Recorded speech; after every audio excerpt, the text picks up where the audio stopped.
Hello అండి, అందరికీ నమస్తే అండి. ఈరోజు వచ్చేసి పొట్లకాయ పెరుగు పచ్చడి, అలాగే పొట్లకాయ నువ్వుపప్పు కూర ఎలా చేసుకోవాలో చూసేద్దాము. మనం చాలా సింపుల్గా చేసుకోవచ్చు. ఫస్ట్ అయితే పొట్లకాయలను అయితే ఇలా తీసుకున్నాను. ఒక కాయ అయితే ఇక్కడైతే వీటిని చిన్న చిన్న ముక్కల కింద కట్ చేసుకోవాలి. ఈ విధంగానే ఫస్ట్ అయితే దాని మీద కొంచెం బూడిద టైప్లో ఉంటుంది. దాన్ని అయితే సాల్ట్తో అయితే రఫ్ చేస్తే మొత్తం పోతుంది. ఇప్పుడు ఒక గిన్నె తీసుకుని దాంట్లోనైతే కొంచెం వాటర్ అనేది బాయిల్ చేసుకోవాలి. కొంచెం సాల్ట్, పసుపు వేసుకుని అది బాయిల్ అయిన తర్వాత ఇప్పుడు చిన్నగా కట్ చేసుకున్న ముక్కలు ఉన్నాయి కదండి, వీటిని వేసేసుకోవాలి. వేసేసి ఉడికించుకోవాలి. దీంట్లోని మనకి మరీ మెత్తగా కాకుండా కొంచెం చూసుకోవాలండి ఉడికినప్పుడు. ఇప్పుడైతే దీనికి మనకి పెరుగు పచ్చడిలో ఒక పేస్ట్ వేస్తే చాలా బాగుంటుంది. దీంట్లో అయితే కొంచెం కొబ్బరి, అలాగే చిన్న అల్లం ముక్కలు, అలాగే పచ్చిమిర్చి వేసుకుని మెత్తగా గ్రైండ్ చేసుకోవాలి. మెత్తగా అంటే మరీ మెత్తగా కాకుండా కచ్చాపిచ్చగా గ్రైండ్ చేసుకుంటే సరిపోతుంది. ఈ విధంగాని మనకి ఇది వేయడం వల్ల మంచి ఫ్లేవర్ వస్తుంది. పెరుగు పచ్చడికి చాలా బాగుంటుంది. ఇప్పుడు మనకి ముక్కలు అనేవి చూస్తున్నారు కదా, ఈ విధంగా ఉడికితే సరిపోతాయి అన్నమాట. ఒకసారి ఇలాగ మెదిపి చూసుకోండి. మనకి ముక్క అనేది సాఫ్ట్గా అయితే మనం అయితే కట్టేసుకోవచ్చు ఈ విధంగా.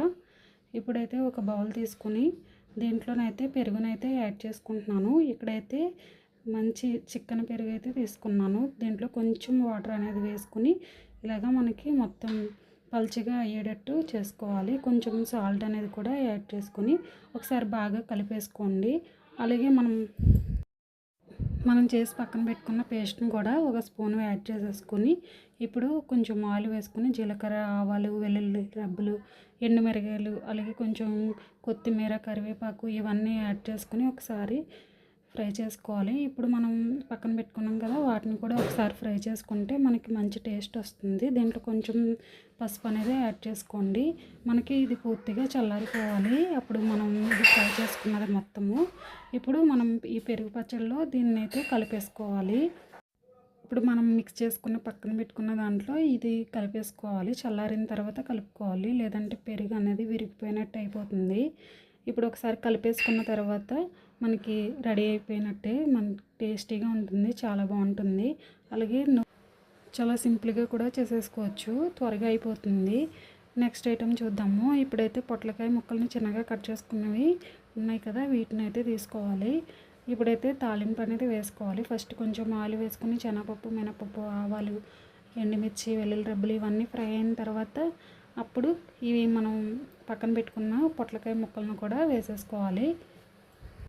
ఇప్పుడైతే ఒక ప్యాన్ పెట్టుకుని దాంట్లోనైతే ఒక 5 టేబుల్ స్పూన్ వరకు నువ్వులన్నీ యాడ్ చేసుకుని ఇవి మనకి మంచిగా దోరగా వేగేంత వరకు వేయించుకోవాలి దగ్గరుండి. ఈ విధంగా వేగిన తర్వాత ఇప్పుడైతే మిక్సీ జార్లో వేసుకుని మెత్తగా గ్రైండ్ చేసుకోవాలి. ఈ విధంగాని గ్రైండ్ చేసుకుని పక్కన పెట్టుకోండి. ఇప్పుడైతే మనం ఫ్రై చేసుకున్నాం కదా, ఈ విధంగా మనకి కొంచెం సాఫ్ట్గా అవుతాయి.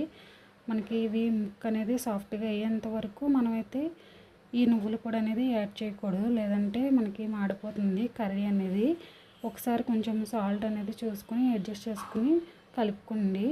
అలాగే మనం పక్కన పెట్టుకున్న నువ్వుల పొడి కూడా ఇప్పుడు మనకి ముక్క సాఫ్ట్గా అయిన తర్వాత దీంట్లో కలిపేసుకోవాలి.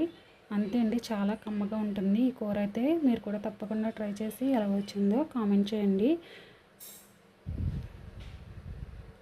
ఓకే అండి, మన ఛానల్ ఫస్ట్ టైం చూసినట్లయితే ప్లీజ్ సబ్స్క్రైబ్ చేసుకోండి, ఒక లైక్ చేయండి. Thanks for watching.